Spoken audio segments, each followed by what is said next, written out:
Up.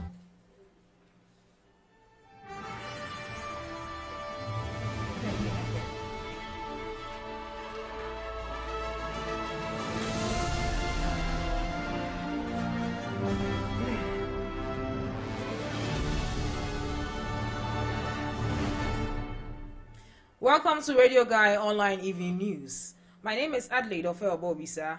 Now to the headlines. The Akufo-Addo government is proposing a national transport recapitalization project which, if implemented, will provide a lease-to-own option to all commercial drivers, including Okada operators, to exchange their old vehicles or bikes for newly assembled new ones in Ghana. The Conference of Heads of Private Second Cycle Schools has welcomed the National Democratic Congress manifesto with emphasis on the promise of the flag bearer, John Dramani Mahama, to include private high schools in the implementation of the free SHS policy. More than 200 prisoners have escaped from jail in northeast Uganda. And now to the headlines. And now to the main stories. The Akufo-Addo government is proposing a national transport recapitalization project, which, if implemented, will provide a lease-to-own option to all commercial drivers, including Okada operators, to exchange their old vehicles or bikes for newly assembled ones in Ghana. According to Vice President Dr. Mahamudu Bawumia, the issuance of national identity cards, along with the implementation of the digital property address system, the mobile money interoperability, and the universal QR code will all allow the development of a credit system with credit reference agencies to make the proposal work. Dr. Bawumia said this as the guest speaker at the joint launch of a strategic collaboration between Volkswagen and Black Ivy for the production of affordable homes and affordable cars for the Ghanaian people. Dr. Bawumia further noted that for the operative industry to be successful, there must be enough domestic demand for the vehicles produced. To this end, he reiterated that the Akufo-Addo-led government will be able to provide better options to Okada riders to lease to own vehicles if they choose to, and therefore the government will not legalize Okada operations. To our second story, the Conference of Heads of Private Second Cycle Schools has welcomed the National Democratic Congress manifesto with emphasis on the promise of the flag bearer John Dramani Mahama to include private high schools in the implementation of the free SHS policy. CHOPSS said it believes that this is the only way the problem to access to secondary education, which gave rise to the double-track system of education, can be solved. CHOPSS further said the NDC manifesto promise of including them in the free SHS policy will further give more options to Ghanaian children as they choose to attend a private school near them or a public school.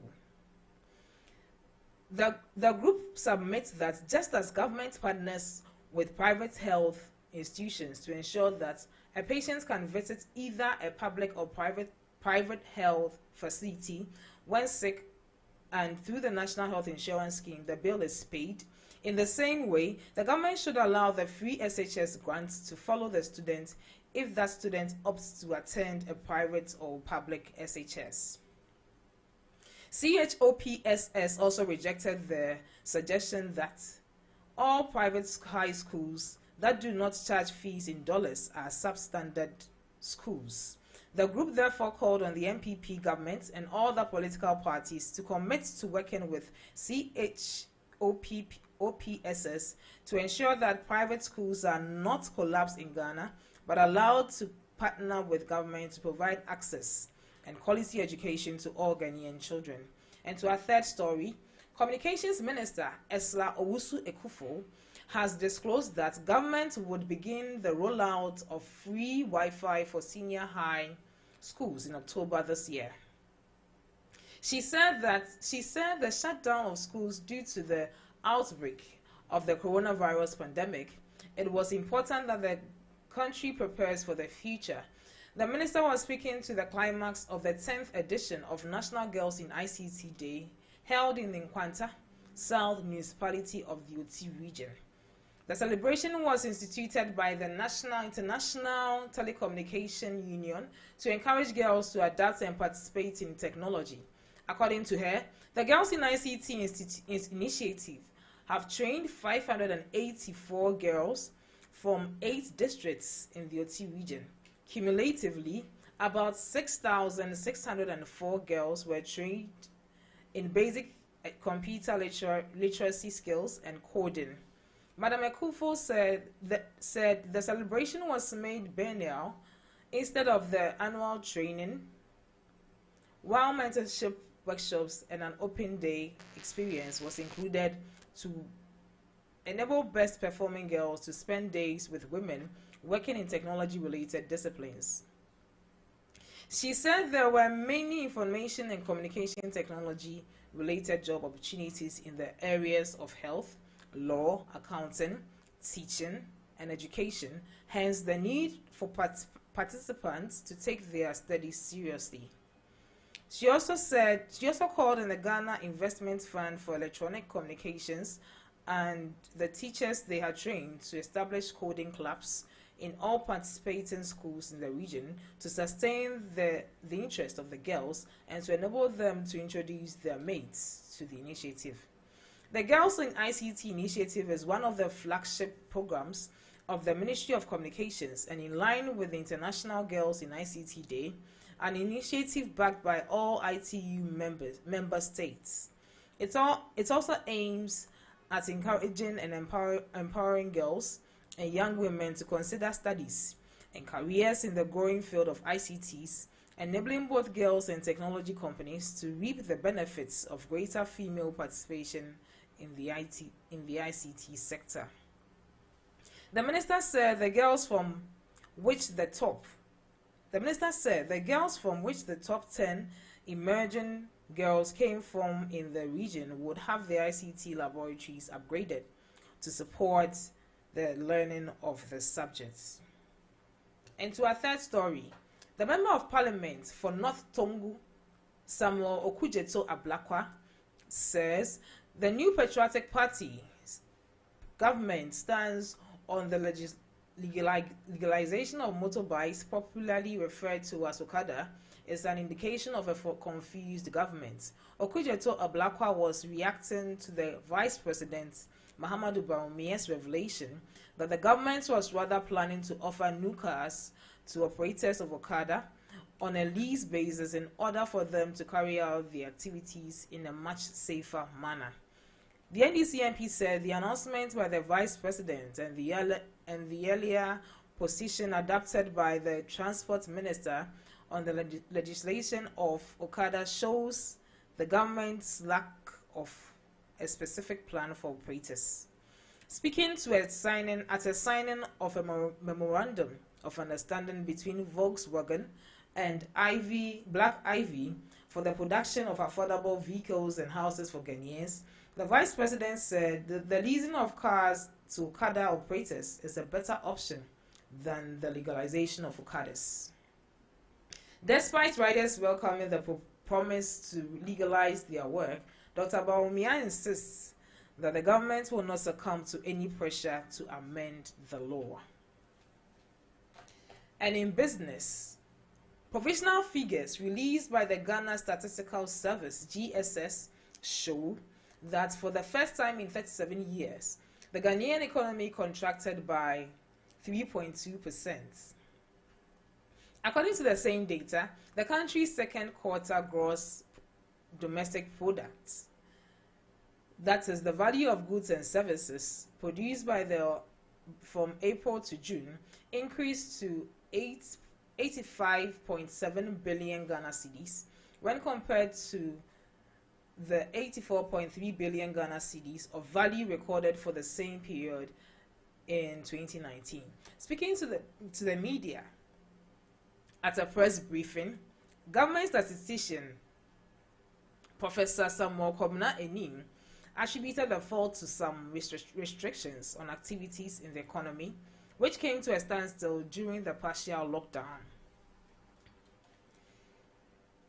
He also said that the growth rate of the second quarter gross domestic product, when looked at on a quarter-on-quarter, was negative 0.8%.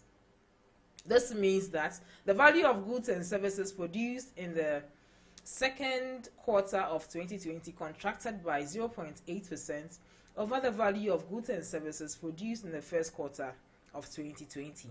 When examined on a sectorial basis, Professor Enim said the information and communications subsector recorded the highest expansion of 74.2%, whilst the hotels and restaurants subsector recorded the highest contraction of 79.4%.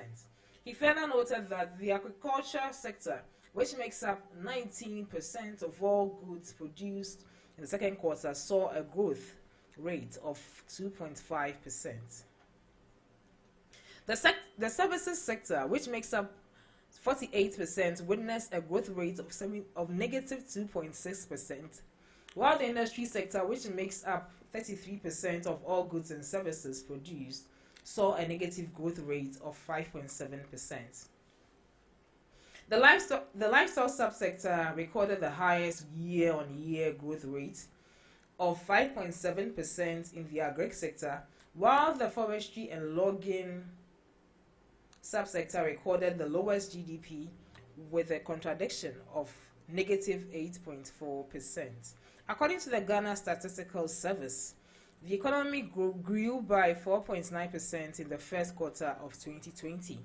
The services sector recorded the highest growth rate of 9.5%, followed by the agricultural sector, which grew by 2.8%, and the industry sector by 1.5%. The main subsectors driving GDP growth in January to March 2020 GDP were information and communication, manufacturing, education, and public administration and defense, and social security. And to international news, more than 200 prisoners have escaped from a jail in northeast Uganda, bringing the local town to a standstill. The inmates reportedly killed a soldier after they broke out of the facility in Moroto before heading for the hills. The escapees are reported to have made off with 15 guns and ammunition and are currently being pursued by the army and prison officials. According to an army spokesperson, 2 inmates have been captured and 2 killed. He further said the shootout has brought business in Moroto to a standstill. And to sports, Liverpool are closing in on a deal signed Spanish midfielder Thiago Alcantara from Bayern Munich for £27 million. Thiago, 29, joined the German Giants from Barcelona in 2013 and played in last season's Champions League final victory over Paris Saint-Germain. Talks are ongoing between Liverpool and Bayern over the player who has 1 year left on his contract. Thiago would be Reds boss Jurgen Klopp's second signing of the transfer window after left-back Kostas Tsimikas. Thiago started his career at Barcelona and was heavily linked with a move to Manchester United when David Moyes replaced Alex Ferguson in 2013. But the move did not transpire and he went to the Germany instead. As well as the Champions League, he won 7 consecutive Bundesliga titles, 4 German Cups, and the World Cup with Bayern. And to entertainment, recently crowned best rapper at Vodafone Ghana Music Awards, Kwesi Arthur has collaborated with ride-hailing service Yango Ghana in his much-anticipated new video to his single "Turn on the Lights." The 2018 BET Awards nominee early this year released Turn on the Lights off his new studio project dubbed This Is Not the Tape, Sorry for the Wait 2.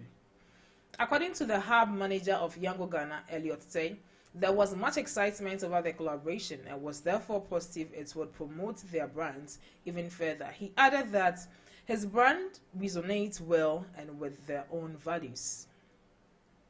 The new album, which has 3 songs, appears to be the groundbreaker for more exciting moves for Kwesi Arthur and his partnership. And this ends Radio Guy Online Evening News. But before we take leave of you, a recap of the headlines.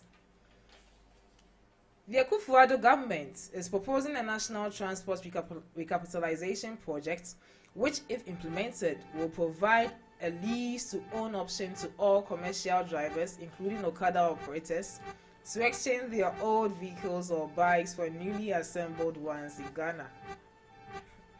The Conference of Heads of Private Second Cycle Schools has welcomed the National Democratic Congress manifesto with emphasis on the promise of the flag bearer, John Dramani Mahama, to include private high schools in the implementation of the free SHS policy. More than 200 prisoners have escaped from jail in northeast Uganda. My name is Adelaide Ofe Obobisa. Have a good evening and do enjoy the rest of our programs.